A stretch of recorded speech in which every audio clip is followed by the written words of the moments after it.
Hello दोस्तों, स्वागत है आपका हमारे चैनल पे। अभी तक हमने जैव विविधता का ऑलमोस्ट सारा टॉपिक कवर कर लिया है। आज जो हम देखेंगे प्रमुख आंदोलन, ठीक है। पिछले 16 और 17 के जो आपके पेपर थे उसमें कुछ क्वेश्चंस इससे भी रिलेटेड थे, इसलिए इस बार हम इसको पूरी अच्छी तरीके से पढ़ लेते हैं। जितने भी आंदोलन हुए हैं हम उनके बारे में एक एक करके डिटेल से समझेंगे, ठीक है। तो चलिए स्टार्ट करते हैं आज का टॉपिक। एनवायरनमेंट से जुड़े, पर्यावरण से जुड़े जितने भी हमारे आंदोलन हुए हैं हम उनको सबको देखेंगे कि कौन सा आंदोलन कब हुआ और इस आंदोलन से प्रमुखता कौन सा व्यक्ति जुड़ा हुआ था, ये सारी चीज़ें हम देखेंगे, ठीक है। तो चलिए पहला आंदोलन लिखते हैं, विश्नोई आंदोलन।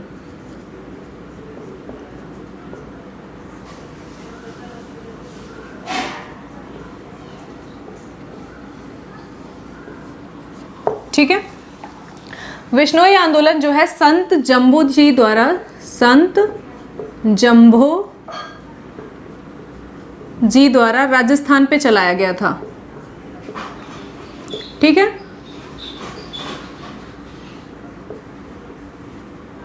राजस्थान में चलाया गया था। विश्नोई आंदोलन भी एकदम पूरी तरीके से चिपको आंदोलन की तरह ही था। ऐसा कहा जाता है कि जो चिपको आंदोलन था वो विश्नोई आंदोलन से ही प्रेरित था। इसमें क्या था, एक गांव था, गांव का नाम था खेतड़ी, ठीक है। तो वहाँ के बहुत सारे लोग भी क्या हुए थे, पेड़ से लिपट गए थे। पेड़ को बचाने के लिए उन्होंने अपनी जान दे दी थी, ठीक है। तो एक गाँव है, गाँव का नाम भी लिख लीजिए, खेजड़ी या खिजड़ी बोलते हैं, ठीक है, खिजड़ी गाँव। और इसी आंदोलन से फेमस थी कौन, अमृता देवी विश्नोई।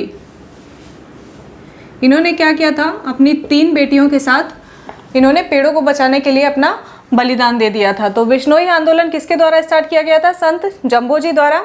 ऐसा बोला जाता है कि जो चिपको आंदोलन था इसी आंदोलन से प्रेरित था, ठीक है।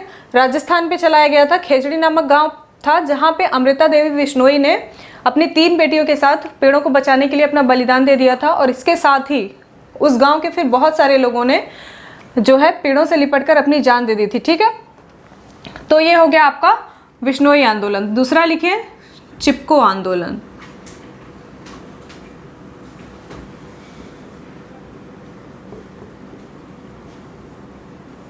कब हुआ था ये, 1973 में, ठीक है। उत्तराखंड में हुआ था। किसके द्वारा हुआ था, तो ये थे उत्तराखंड के, एक और है इसमें चीज़, चामोली जिला, ठीक है।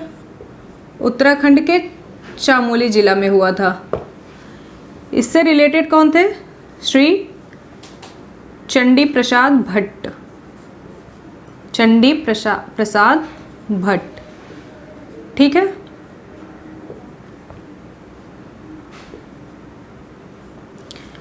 इसमें एक और इनके प्रमुख सहयोगी थे, उनका नाम था सुंदरलाल बहुगुणा।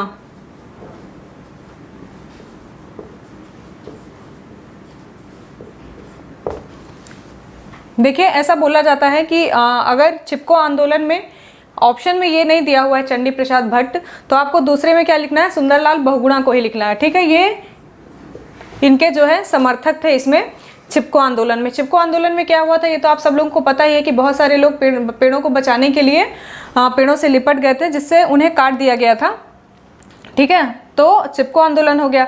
सुंदरलाल बहुगुणा से एक और प्रश्न पूछा जाता है, इनका संबंध किससे था, तो इनका एक संबंध चिपको आंदोलन से था ही था, एक और बंध रहा था टिहरी बांध, ठीक है। टिहरी बांध आंदोलन का इन्हें जनक भी बोला जाता है।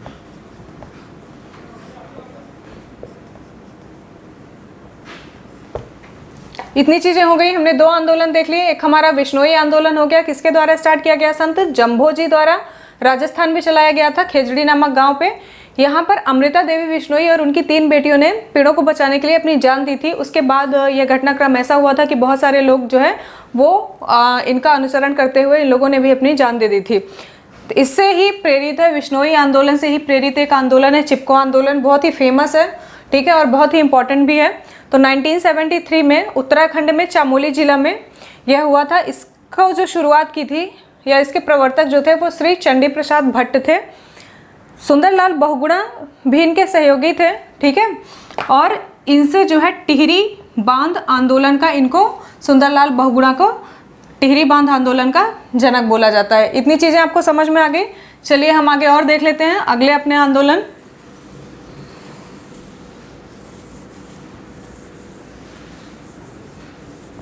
तो अगला हम पढ़ेंगे अपना तीसरा है हमारा, ठीक है। पहला हमने पढ़ लिया विश्नोई आंदोलन, दूसरा आपने पढ़ लिया चिपको आंदोलन, तीसरा है हमारा साइलेंट वैली। अब साइलेंट वैली आंदोलन, ठीक है। कब हुआ? तो 1973 में हुआ। देखिए क्या है ना, आप लोग सारे की डेट्स भी याद रखिएगा। हो सकता है आपको सही जोड़ी मिलाने के लिए आ जाए कि आपको ऊपर 4 आंदोलन दिए हैं और नीचे क्या है उनके सन दिए हुए हैं, तो इससे क्या हो आप उनकी जोड़ी भी मिला पाएँ। किसने इसको स्टार्ट किया था, उसके साथ साथ आपको ये याद रखना भी बहुत ज़रूरी है कि यह कब स्टार्ट हुआ था, ठीक है। तो यह साइलेंट वैली आंदोलन अब हुआ तो केरल में ही होगा, ठीक है। तो एक नदी है कुंती पुंज नदी, ठीक है। कुंती पुंज नदी पर एक बांध बनाया जाने था जिसे बोल रहे थे कुद्रेमुख जल विद्युत परियोजना। उसी के विरोध में साइलेंट वैली आंदोलन जो है 1973 पे चलाया गया था, ठीक है। तो कुंती पुंज नदी पर कुद्रेमुख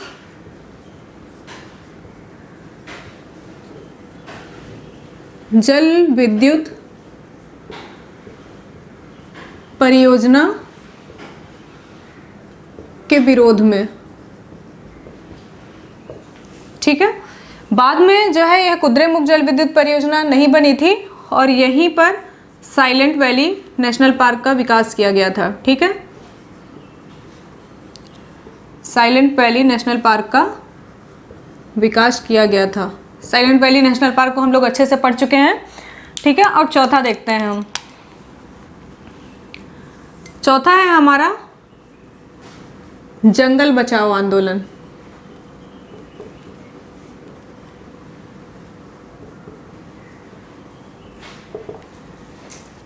तो हुआ क्या था, यह आंदोलन मुख्यतः झारखंड में हुआ था, ठीक है। तो आंदोलन कहाँ हुआ? झारखंड में। कब हुआ? 1980 में। क्यों हुआ था? तो जो यहाँ की सरकार थी उन्होंने जो वहाँ के प्राकृतिक साल के वृक्ष थे, ठीक है, साल के वृक्ष को काट कर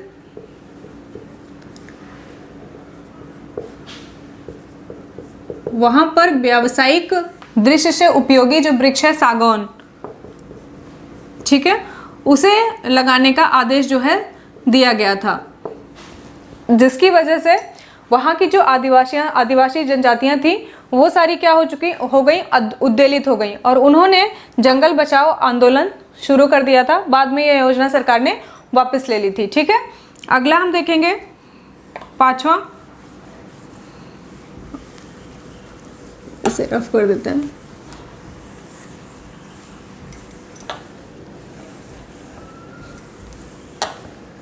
चार हमने देख लिए, ठीक है।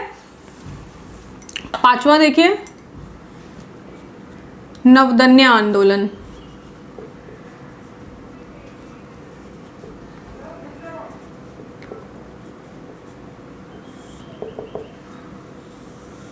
तो यह आंदोलन 1982 पे वंदना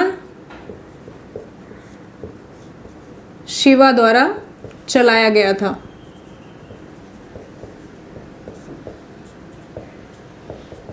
ठीक है। यह आंदोलन जो है वसुधैव कुटुंबकम के अर्थ पे चलाया गया था और इसमें लोगों को जैविक खेती के लिए प्रोत्साहित किया गया, ठीक है। दो चीज़ें ही याद रखनी है, वसुधैव कुटुंबकम के अर्थ पे चलाया गया था और जैविक खेती को इसमें प्रोत्साहन दिया गया था कि जैविक खेती ज़्यादा से ज़्यादा की जाए, जिससे क्या है मृदा हमारी धरती भी सुरक्षित रहे, क्योंकि जितने ज़्यादा हम रासायनिक चीज़ों का प्रयोग करते हैं, रासायनिक खाद बीजों का प्रयोग करते हैं, उससे क्या होता है हमारी मृदा का भी क्षरण होता है। तो इसी के लिए चलाया गया था वसुधैव कुटुंबकम के उसमें कि ज़्यादा से ज़्यादा हम लोग जो है जैविक खेती को अपने उपयोग में ला सकें, ठीक है। अगला था छठवां अपिक्को आंदोलन।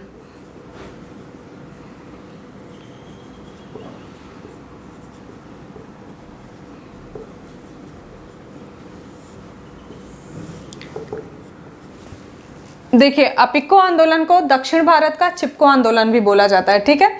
उत्तर भारत में जिस तरीके से चिपको आंदोलन फेमस हुआ था, उसी तरीके से दक्षिण भारत में अपिको आंदोलन फेमस हुआ था। तो ये लिख लीजिए, ये चिपको आंदोलन, ऐसे लिख लीजिए, लाइक चिपको आंदोलन, ठीक है।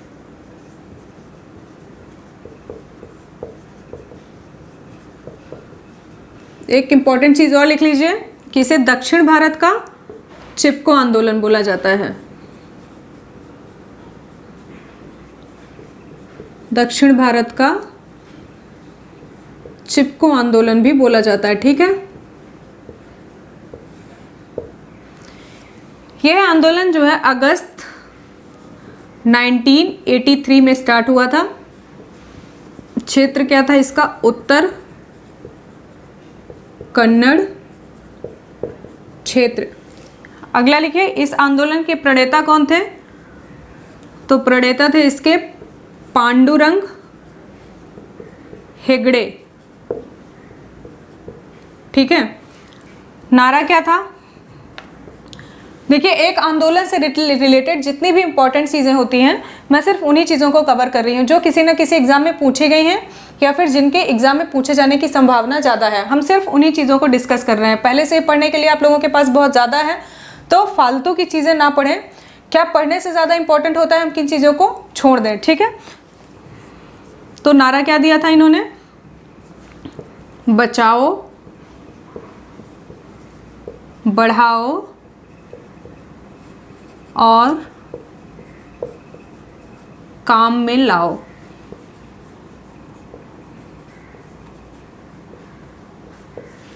इतनी चीजें हो गई, हमने 5 देख लिए। छठवां देख लिया, क्या है हमारा? अपिको आंदोलन। बहुत ही ज्यादा इंपॉर्टेंट है, इससे रिलेटेड सारी चीजें आप लोग जो है याद रखिएगा। किसकी तरह है ये? चिपको आंदोलन की तरह ही है। इसे दक्षिण भारत का चिपको आंदोलन ही बोला जाता है, ठीक है। जिस तरीके से उत्तर भारत में चिपको आंदोलन हुआ था, उसी तरीके से दक्षिण भारत में अपिको आंदोलन हुआ था। कब हुआ था? तो अगस्त 1983 में उत्तर कन्नड़ क्षेत्र जो था वहां पर ज़्यादा फैला था। इसके प्रणेता थे पांडुरंग हेगड़े। नारा दिया था इन्होंने, बचाओ, बढ़ाओ और काम में लाओ, ठीक है। इतनी चीज़ें क्लियर हो गई। चलिए आगे देखते हैं हम अपना।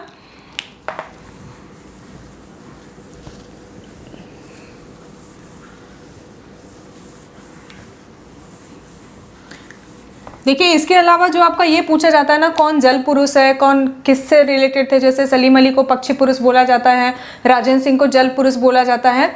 ऐसी सारी चीज़ें मैं आपको कलेक्ट करके एक साथ फैक्ट के रूप में आप लोगों को दे दूंगी, ठीक है। तो आप लोगों को एक साथ सारी चीज़ें मिल जाएंगी और आप लोग उन्हें ज़्यादा अच्छे से याद कर पाएंगे। अगर कुछ क्वेश्चंस आते हैं, 1-2 एग्जाम, एक पिछले साल के एग्जाम में शायद आप लोगों के पूछा गया था, तो वो सारी चीज़ें मैं फैक्ट चेक में आप लोगों को क्लियर करवा दूंगी, ठीक है।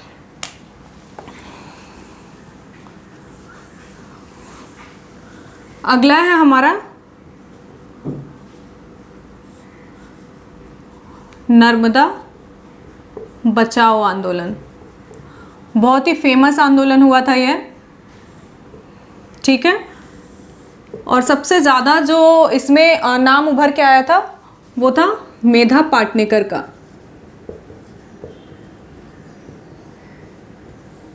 ठीक है। अन्य लोग भी इससे जुड़े हुए थे, उनका नाम भी लिख लीजिए। अरुंधति रॉय, ठीक है। आगे हो गए बाबा आमटे,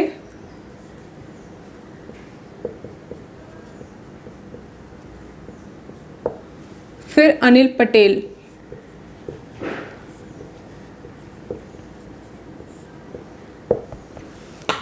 यह आंदोलन भी नर्मदा नदी पर बनाई जाने वाली बहुउद्देशीय बांध परियोजनाओं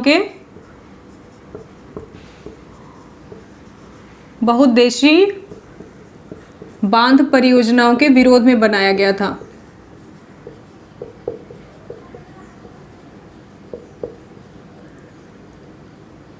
ठीक है।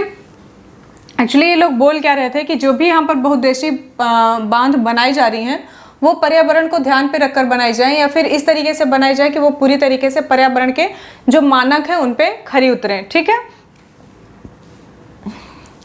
एक और क्वेश्चन पूछा जाता है, आप लोग लिख लीजिए। बाबा आमटे का फुल नाम क्या था?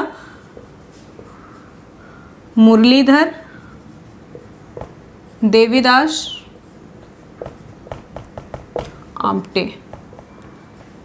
ठीक है, एक्चुअली बाबा इनको घर में सब लोग प्यार से बुलाते थे तो उसकी वजह से उनका नाम बाबा आमटे पड़ गया था, लेकिन इनका जो पूरा नाम है वो है मुरलीधर देवीदास आमटे। ठीक है, इतनी चीज़ें आपकी क्लियर हो गई। चलिए अगला देखते हैं। ठीक है, अगला है हमारा मैती आंदोलन।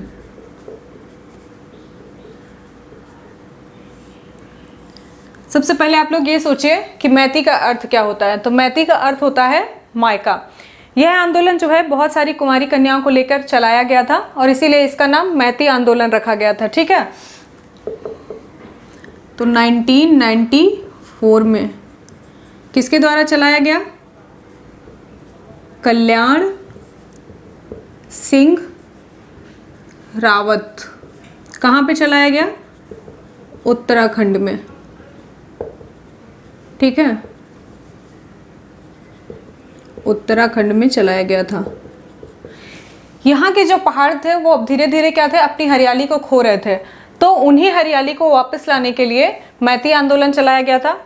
कल्याण सिंह रावत ने क्या किया, कुछ वहाँ की लड़कियों को इकट्ठा किया और उनसे जो है पेड़ लगवाने का कार्यक्रम शुरू किया था। ठीक है, इसीलिए इसे क्या बोला गया? मैती आंदोलन बोला गया। इसके आंदोलन को लेके जो लोगों को इकट्ठा करने में कई सारी भ्रांतियां हैं। कहीं कहा जाता है कि जब लड़की शादी करके अपने ससुराल जाती थी तो उससे पेड़ लगवाया जाता था। कहीं कहा जाता है कि बहुत सारी कुमारी कन्याओं को इकट्ठा करके इन्होंने यह आंदोलन चलाया था। लेकिन जो मेन इंपॉर्टेंट चीज़ है वो ये है कि कब चलाया गया था। तो 1994 में चलाया गया था। किसके द्वारा चलाया गया था? कल्याण सिंह रावत द्वारा चलाया गया था। कहाँ पर चलाया गया था? उत्तराखंड में। और मैती का अर्थ क्या होता है? मायका। ठीक है, इसमें होता क्या है, इस आंदोलन का अपना एक कोश होता है, अपना एक खुद का कोश होता है, जहां ये लोग पैसा अपना इकट्ठा करते हैं और जो भी पेड़ों को लगाने से लेके उनके बड़े होने तक जो भी खर्चा होता है तो ये जो इस आंदोलन का संगठन होता है वो पूरा करता है। ठीक है, यहाँ की जो अध्यक्षा होती है उसे बड़ी दीदी के नाम से जाना जाता है। ठीक है,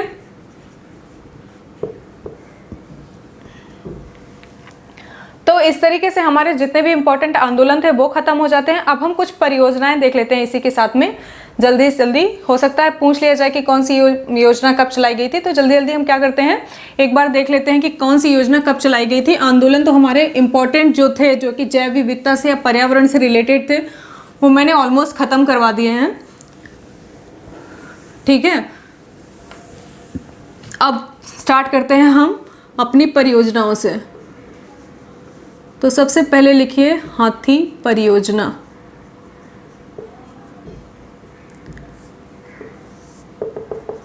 ठीक है, देखिए हाथी का जो दांत होता है, आइवरी बोलते हैं उसे, बहुत ही इंपॉर्टेंट होता है क्योंकि उससे विभिन्न प्रकार के गहने बनाए जाते हैं।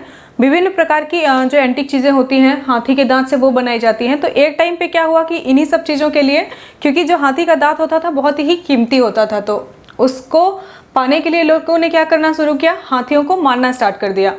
तो सरकार ने क्या किया, हाथी परियोजना बनाई जिसके तहत हाथियों को मारने पर पूरी तरीके से बैन लगा दिया गया और अगर कोई भी हाथियों को मारते हुए पाया जाता है तो उसे जेल भी हो सकती है और उसे आर्थिक जुर्माना भी भरना पड़ सकता है। ठीक है, इसी के कारण क्या हो रहा था, हाथियों की जो संख्या थी वो काफ़ी मात्रा में गिर रही थी। तो हाथी परियोजना स्टार्ट की गई थी। हाथी के दांत का जो मेन पार्ट होता है उसे हम क्या बोलते हैं, आइवरी। ये याद रखिएगा, हो सकता है पूछा जाए। ठीक है, तो 1992 में हाथी बचाओ परियोजना 1992 में झारखंड से, झारखंड के सिंह भूमि से शुरू की गई। ठीक है, आपको पता है कि हाथी सर्वाधिक कहाँ मिलते हैं, कर्नाटक में। हम पढ़ चुके हैं जब हम अपना नेशनल पार्क और अभ्यारण्य देख रहे थे। ठीक है, और एक समिति भी है जो कि इम्पोर्टेंट है, पूछ लिया जाता है एग्जाम में कि यह समिति किससे रिलेटेड है, तो याद रखिएगा महेश रंग राजन समिति। इस समिति का गठन किसके लिए किया गया था, हाथी के प्रबंधन व संरक्षण के लिए। ठीक है, इतनी चीजें क्लियर हो गई। हाथी परियोजना जो थी, हाथी का जो दांत होता है उसे हम क्या बोलते हैं, आइवरी बोलते हैं। हाथी परियोजना 1992 में झारखंड के सिंहभूमि से शुरू की गई थी। कहाँ पे, कर्नाटक पे। महेश रंगराजन समिति जो है वो हाथी के प्रबंधन और संरक्षण से रिलेटेड है। इतनी सारी चीजें इंपॉर्टेंट है, आप लोग याद रखिएगा। इसके अलावा हमने एक नेशनल पार्क पढ़ते टाइम, अभ्यारण्य पढ़ते टाइम एक पढ़ा था कि जो बनरघट्टा नेशनल पार्क है वहाँ पर सबसे बड़े हाथी पार्क का जो है हाथी पार्क को वहाँ पे विकसित किया जा रहा है। ठीक है, इतनी सारी चीजें आपकी क्लियर हो गई। दूसरा देखिए,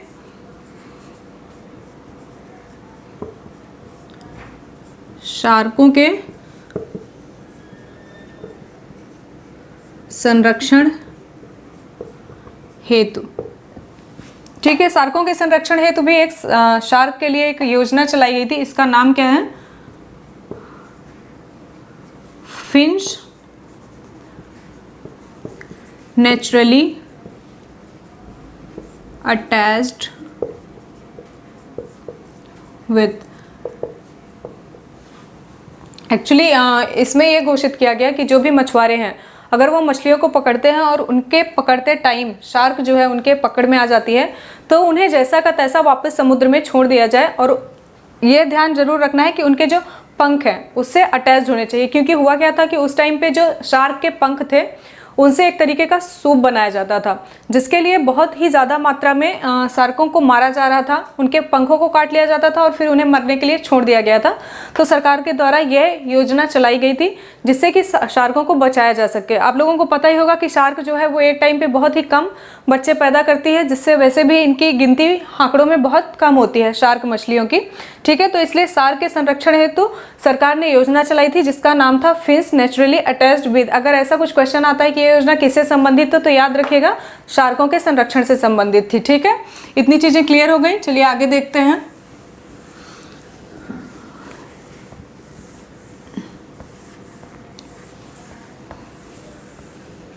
अगली है हमारी हांगुल परियोजना।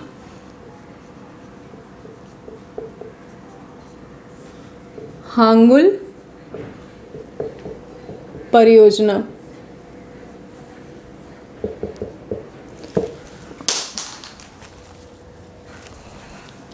हांगुल किस प्रजाति का होता है, ये भी क्वेश्चन आया हुआ है तो याद रखिएगा रेंडियर प्रजाति का होता है। ठीक है, मुख्यतः ये कहाँ पाए जाते हैं, दाची गम या दाची गांव नेशनल पार्क में। ठीक है, ये योजना कब चलाई गई थी, 1970 में। दाची-गांव नेशनल पार्क में जो हांगुल पाए जाते हैं उनको बचाने के लिए हांगुल बचाओ परियोजना चली थी। हांगुल किस प्रजाति का होता है तो रेंडियर प्रजाति का होता है दाची-गम नेशनल पार्क में। ठीक है, ये बहुतायत में पाए जाते हैं। दाची-गम नेशनल पार्क हमने पढ़ चुके हैं जब हम नेशनल पार्क पढ़ रहे थे। यह योजना 1970 में चलाई गई थी। डायरेक्ट ऐसा क्वेश्चन भी पूछा गया है कि हांगुल परियोजना कब चलाई गई थी, तो याद रखिएगा 1970 में। ठीक है, अगला लेते हैं हम कस्तूरी मृग।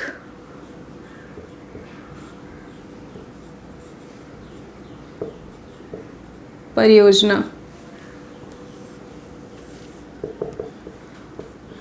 यह 1970 में केदारनाथ नेशनल पार्क से स्टार्ट की गई थी। आपको पता है कि कस्तूरी मृग जो है हमारे देश में बहुत ही कम ऊपर के क्षेत्रों में ही ज़्यादा पाए जाते हैं, तो केदारनाथ नेशनल पार्क में ही ये योजना चलाई गई थी। ठीक है, इसमें एक और अभ्यारण्य था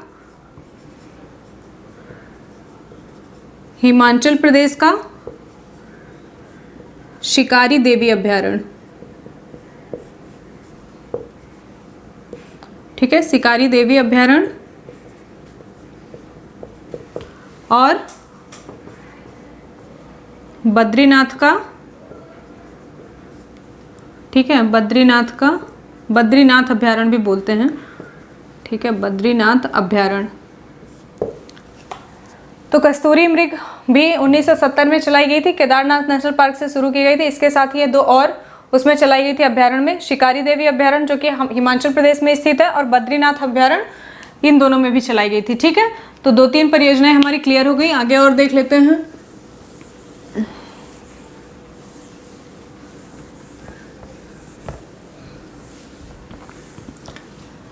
लाल पंडा।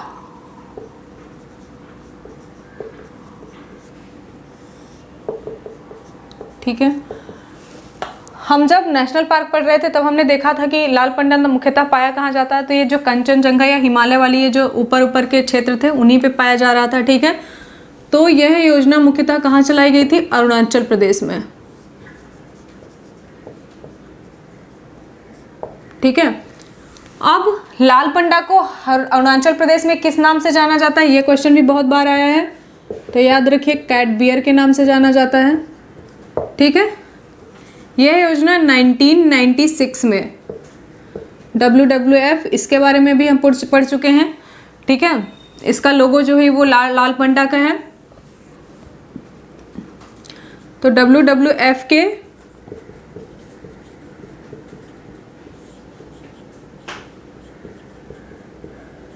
सहयोग से चलाई गई थी। ठीक है, इतनी चीजें याद हो गई। अब अगला देखिए,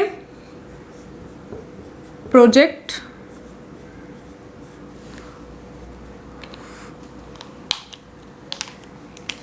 गोदावरण।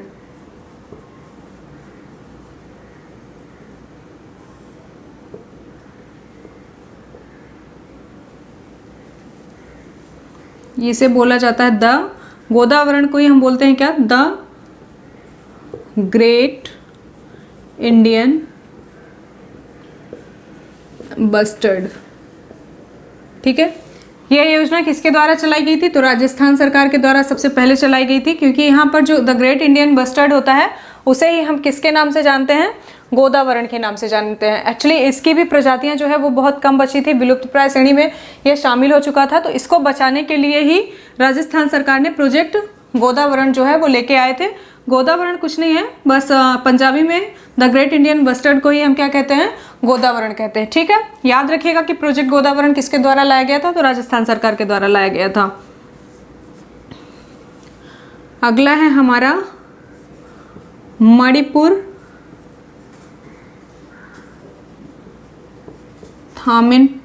थामिन योजना। ये हमने देखा था मणिपुर का, जब हम नेशनल पार्क पढ़ रहे थे, कैमुल लाम जाओ, वो एकमात्र तैरता हुआ अभ्यारण्य है। और मणिपुर की जो लोकटक झील है उसी के आसपास ये थामिन जो है हिरण पाए जाते हैं, उन्हीं को बचाने के लिए यह परियोजना चलाई गई थी। ठीक है, कब चलाई गई थी? 1970 में। इतनी चीजें क्लियर हो गई। चलिए हम आगे देखते हैं फिर।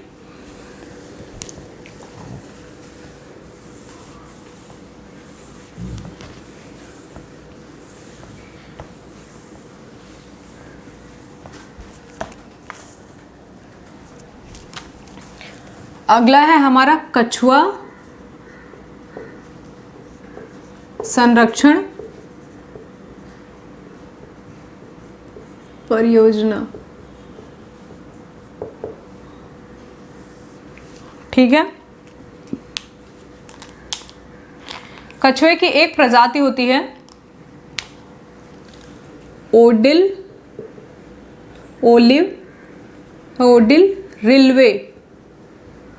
रिडले। ठीक है, यह मुख्यतः कहाँ पाई जाती है? दक्षिणी अमेरिका में, लेकिन इंडिया में यह कहाँ पाई जाती है? उड़ीसा के समुद्र तट पे। ठीक है, मुख्यतः पाई जाती है दक्षिणी अमेरिका में, लेकिन यहाँ कहाँ पाई जाती है? उड़ीसा के समुद्री तट पर। एक्चुअली जो ओलिव रिडले प्रजाति है कछुआ की, उससे व्यापक मात्रा में दवाइयाँ बनाई जा रही थी, तो और वो दवाइयाँ बहुत ही महंगी बिकती थी। तो उन्हीं दवाइयों को बनाने के लिए जो ओलिव रिडले प्रजाति थी उसको बहुत तेज़ी से मारा जा रहा था। ठीक है, तो इन्हीं को बचाने के लिए जो है कछुआ संरक्षण परियोजना लाई गई उड़ीसा की सरकार के द्वारा। ठीक है, तो उड़ीसा के समुद्री तट पर पाया जाता है। 1975 में यह योजना जो है शुरू की गई। कहाँ से? तो उड़ीसा के कटक जिले से। अब उड़ीसा के कटक जिले में ही शुरू की गई थी, और वहीं पर क्या है? भितरकनिका हमारा नेशनल पार्क है, वहीं से ये शुरू की गई थी। एक्चुअली भितरकनिका नेशनल पार्क में एक स्थान पड़ता है गाहिर माथा। गाहिर माथा, ठीक है। यह मुख्यतः मैंग्रोव वन से घिरा हुआ है। तो यहाँ पर जो प्रजाति पाई जाती है कछुओं की, वो उसे हम बोलते हैं ओलिव रिडले।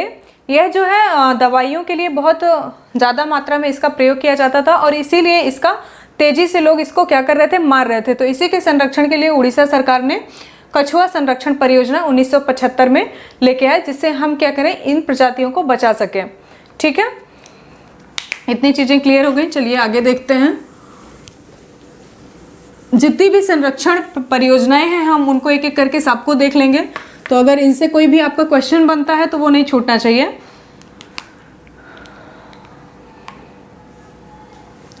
अगला देखिए, एक वन्यजीव गोद लो। यह परियोजना 2008 में चलाई गई थी। ज़्यादातर यही क्वेश्चन आता है कि 2008 में चलाई गई थी। कहाँ चलाई गई थी? तो उड़ीसा स्थित नंदन कानन चिड़ियाघर पे। नाम से ही लग रहा है कि आपको किसी एक वन्य जीव को गोद लेना है और उसकी रक्षा करनी है या उसके पालन पोषण के लिए जिम्मेदारी लेनी है, ठीक है। अगला है हमारा गैंडा परियोजना।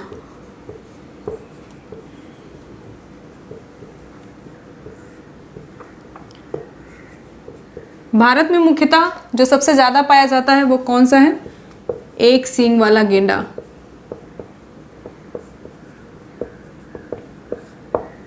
ठीक है। तो गैंडा परियोजना कब चालू की गई?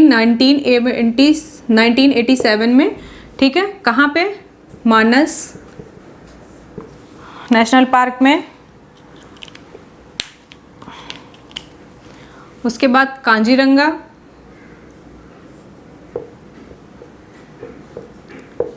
ठीक है, जो कि कांजीरंगा में, और जल्दापारा अभ्यारण्य। इन सब के बारे में हम पढ़ चुके हैं। आप लोग फिर से याद करिएगा ये कहाँ कहाँ पे आते हैं। जब भी ऐसा नेशनल पार्क का या कोई भी अभ्यारण्य का नाम आता है तो आप लोग उसी टाइम पे दिमाग पे याद करने की कोशिश किया करिए कि ये कहाँ पर स्थित है। तो इससे क्या होगा, चीज़ें आपको कभी भी भूलेंगी नहीं, ठीक है। आगे हम देखेंगे घड़ियाल संरक्षण परियोजना के बारे में।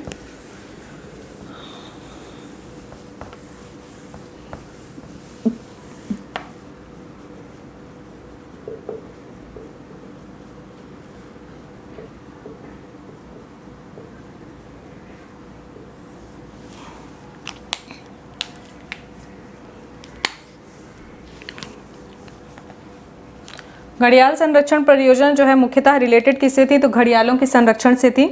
घड़ियालों की भी आबादी क्या था, दिन प्रतिदिन कम होती जा रही थी, ठीक है। तो घड़ियालों के संरक्षण के लिए योजना चलाई गई थी, घड़ियाल संरक्षण परियोजना 1975 में। भारत सरकार प्लस UNDP की सहायता से चलाई गई थी। कहाँ पर चलाई गई थी? तो यह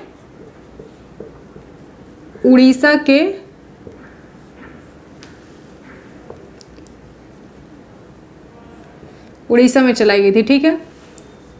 यह एक और चीज लिख लीजिए, उड़ीसा के तिकरपाड़ा नामक स्थान से।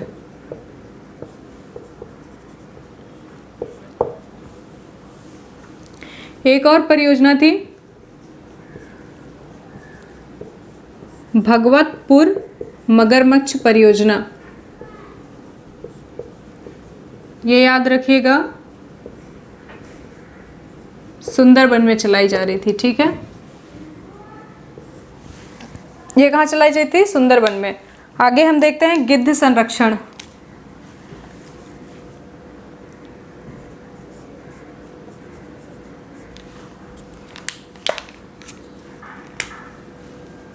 गिद्ध संरक्षण परियोजना। आप लोग देख रहे होंगे जो इस टाइम पे चल रहा है, जो बहुत पहले, आज से 10 या 12 साल पहले जब आप देखेंगे तो वहाँ पे गिद्धों की प्रजातियां हमें आकाश में उड़ते हुए बहुत सारे गिद्ध दिखाई देते थे, लेकिन आजकल वो गिद्ध दिखना बंद हो गए हैं क्योंकि अचानक ही गिद्धों का नाश होने लग गया है। क्योंकि एक पशुओं को दी जाने वाली एक दवा है, दर्द की दवा है, उससे इनका विनाश बहुत ही तेजी से हुआ है। और हमारे पारिस्थितिकी तंत्र के लिए गिद्ध जो है वो बहुत ही ज़्यादा इम्पॉर्टेंट है, क्योंकि जब भी कोई पशु मर जाता है तो उसे काटने फाड़ने का काम जो है वो गिद्धों के द्वारा ही किया जाता है, जिससे वो जल्दी सड़ के मिट्टी में मिल जाते हैं। ठीक है, तो गिद्ध जो है वो पारिस्थितिकी तंत्र के लिए बहुत ही ज़्यादा इम्पॉर्टेंट है, लेकिन अभी आज के उसमें टाइम पे बहुत ही कम गिद्ध बचे हुए हैं, तो इसलिए गिद्ध संरक्षण परियोजना जो है वो चलाई गई थी। कहाँ की सरकार द्वारा इसका पहल की गई थी? तो हरियाणा वन विभाग ने, ठीक है। इसमें एक MOU साइन किया गया था, किसके? हरियाणा वन विभाग और BNHS, Bombay natural history society के बीच में एक मेमोरेंडम ऑफ अंडरस्टैंडिंग जो है वो साइन की गई थी। कब? 2006 में। तो गिद्धों का क्षरण किस लिए हो रहा है, ये भी एक इम्पॉर्टेंट क्वेश्चन होता है, तो याद रख लीजिएगा कि पशुओं को दी जाने वाली, बहुत बार ये क्वेश्चन आया है, पशुओं को दी जाने वाली दर्द निवारक दवा, ठीक है, क्या नाम है उसका? डिफ्लोफेनेक या डिप्टोक्नान बोलते हैं, डिफ्लोफेनेक। एक और होती है मॉनस्टेरॉइड एंटी, ये दोनों ही पशुओं को दी जाने वाली दर्द निरोधक दवा है। वर्तमान में सरकार ने इनके उपयोग पर प्रतिबंध लगा के रखा है। ठीक है, एंटी इन्फ्लेमेटरी ड्रग, ठीक है।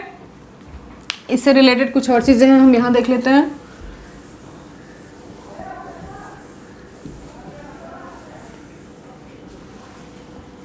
हरियाणा के ही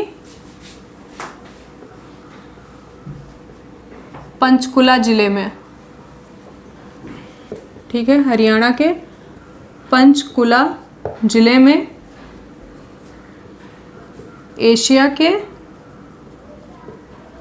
पहले जिप्स गिद्ध पुनरुद्धार योजना की शुरुआत की गई। ठीक है,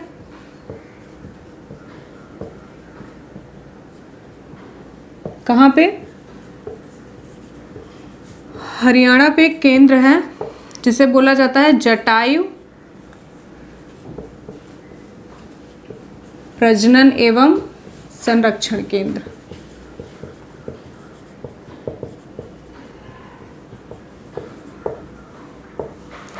ठीक है, तो हरियाणा के पंचकुला जिले में एशिया के पहले जिप्स गिद्ध पुनरुद्धार योजना की शुरुआत की गई थी, हरियाणा के जटायु प्रजनन एवं संरक्षण केंद्र से। ठीक है, इतनी चीज़ें क्लियर हो गई। अब एक और हमारा इंपॉर्टेंट बचा हुआ है, हम उसे भी जल्दी से देख लेते हैं।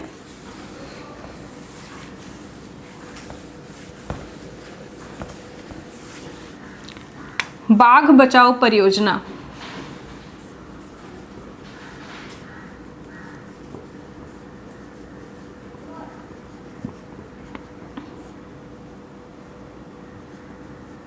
ठीक है, भारत में इसकी शुरुआत की गई थी 1973 में, 7 अप्रैल 1973 को इसकी शुरुआत की गई थी। कहाँ से की गई थी? जिम कॉर्बेट नेशनल पार्क से। ठीक है, भारत में यह परियोजना कैलाश सांखला के द्वारा चलाई गई थी। ठीक है, लेकिन विश्व में यह योजना गेनी फैन फोर्ड द्वारा चलाई गई थी। इतनी चीज़ें आपको क्लियर हो गई। बाघ बचाओ परियोजना 7 अप्रैल 1973 को जिम कॉर्बेट नेशनल पार्क से चलाई गई थी। सबसे पहले भारत में ये योजना कैलाश सांखला के द्वारा चलाई गई थी। विश्व में इसे गेनी फैनफोर्ड के द्वारा शुरू किया गया था। तो इस तरीके से हमने आज के क्या क्या देख लिए, जो भी हमारे इंपॉर्टेंट आंदोलन थे और जो भी महत्वपूर्ण संरक्षण परियोजनाएं चलाई गई थी हमने उनको देख लिया है। ठीक है, आगे वाले में हम प्रीवियस ईयर क्वेश्चन पेपर पहले देखेंगे और फिर बाद में कुछ और MCQs करेंगे। ठीक है, थैंक यू, मिलते हैं हम अपने नेक्स्ट लेक्चर पे।